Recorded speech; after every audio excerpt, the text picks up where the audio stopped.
Pakinggan natin si ano, New Wave. Also explain once again, it's not the first time I've done it. We have to explain that yung wag na mapalitan na natin ang pag-iisip natin. Hindi Ito na, utal na naman, oh. Sige, tuloy, utal na ng buwang. ito unusual, hindi ito emergency. Aha. Ito ngayon talaga ang panahon. Gagi na! Iyay! Palitan na daw natin yung mga pag-iisip natin. Nung hindi isip bangag, ngayong isip bangag na tayo. Hindi daw ito unusual. At hindi daw ito emergency. Nakasing hot. Kayo na lang magpalit ng pag-iisip. Wag ho kami. Sabi na teacher ito sa akin, literal na may sayad. Gusto niya na yung mundo natin ay palitan natin at sasama tayo sa mundo nila. Mundo ng mga bangag. Saan ka nakakita ho na hindi emergency itong nangyayari ngayon sa ating bansa? Paglubog sa baha, bagyo, niraragasakan ng bagyo, hindi emergency. Emergency po yan, sir. Ngayon kung hindi yan emergency, bakit meron tayong mga tinatawag na emergency funds? State of calamity. Kaya nga ho, nagdeklara na po yung mga iba't ibang probinsya ng state of emergency dahil ang bagyo ay emergency. Yan. Nakakatakot po yan, bagyo yan, buwang. Huwag tayo maniwala dyan, na babaguhin natin yung sarili, yung pag-iisip natin, palitan natin. So, ang tingin natin dito sa bagyo ay normal na lang sa mga Pilipino. So, ibig sabihin ho nito, wala ka nang gawing paraan, no? Wala ka nang gawing solusyon patungkol sa epekto ng bagyo, kagaya po ng pagbaha, kagaya po ng pagkawasak ng mga sakahan, pagkalugi ng mga magsasaka, pagkasalanta ng mga mahihirap. So wala ka nang iisipin doon ng solusyon. Kasi hindi man emergency. So ibig sabihin, pag bagyo, pasok tayo lahat. No?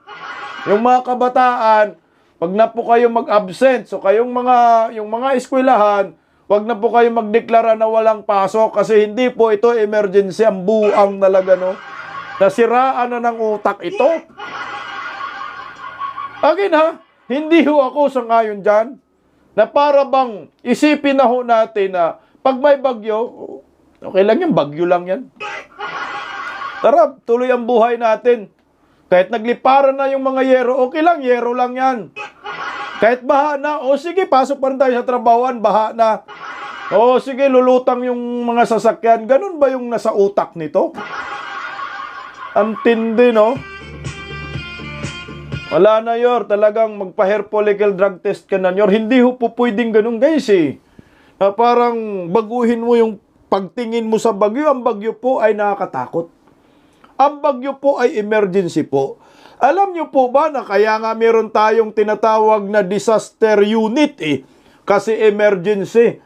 Kaya nga ho, meron tayong mga emergency funds, malalaki. Kasi emergency po. Ang bagyo na yan, calamity funds na sobrang kalalaki, hindi mo alam saan ginagamit dahil emergency po yan.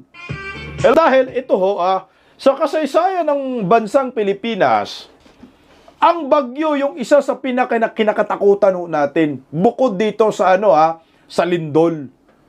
Yung bagyo, kagaya ho sa amin, dyan sa isla ng Siargao, talagang tinamaan po kami ng bagyong Odette. Doon talaga bumagsak yung mata ng bagyong Odette, naglandfall talaga sa Siargao. Grabe ho. Pantakin nyo guys, kami doon, lahat, hagip yung mga kabahayan. Walang internet, walang ilaw, tubig, marumi. Yun ang nangyayari, epekto ng bagyo. Huwag mong sabihin na ito ay hindi emergency. Ang tanga nito, no? But I think thus far, kailangan talaga natin, unfortunately, we are at the mercy of the weather. And there are areas na hindi pa natin mapasok, but mag-aantay tayo pagbaba ng tubig. We're finding ways, kahit never. Putang ina.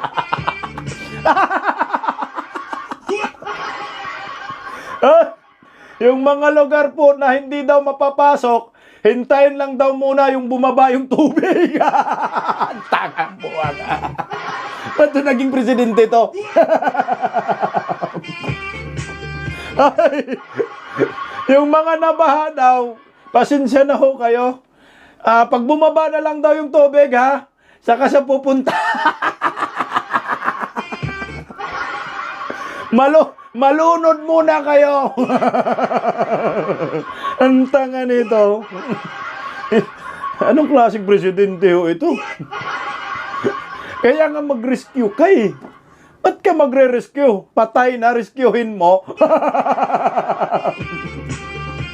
Ang tawag doon your search and retrieval operation na. Kasi nga, aftermath ka na, dumating. Patay na. Mamatay muna ang Pilipino kay Bangag. Kasi yung tubig daw, pababain mo na. Sumakay ka ng mga rubber boat. Oh, i-rescue mo yung mga natrap, yung mga bubong, yung mga kabahayan na lumubog sa baha. Puta, parang awa nyo naman, puntahan nyo. Kawawang Pilipino eh. Mamatay ka muna bago darating ang gobyerno. Ganon ang utak nila eh. Walang kwenta pala yung si Admiral Kukak, no? Palike nga guys, animal, oh. Emeline Ibuna, pahupain pa ang baha. It's too late.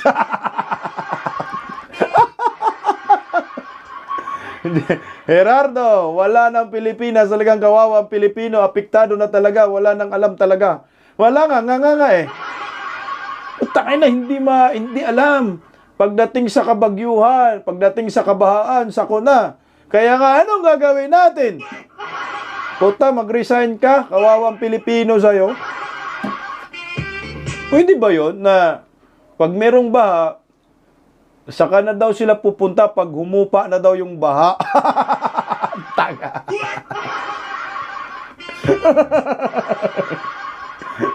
Sa Saudi daw namigay ang baha sa Pilipinas. Hello, Ma'am Margie Gonzales. Victoria Donato, nonsense. Animal. Fact check sa 5,500 billion blood control project. Kawawa ang Pilipino, no? Binigyan tayo ng presidente na yung diploma made in recto. Palike nga, guys. Oh, ito.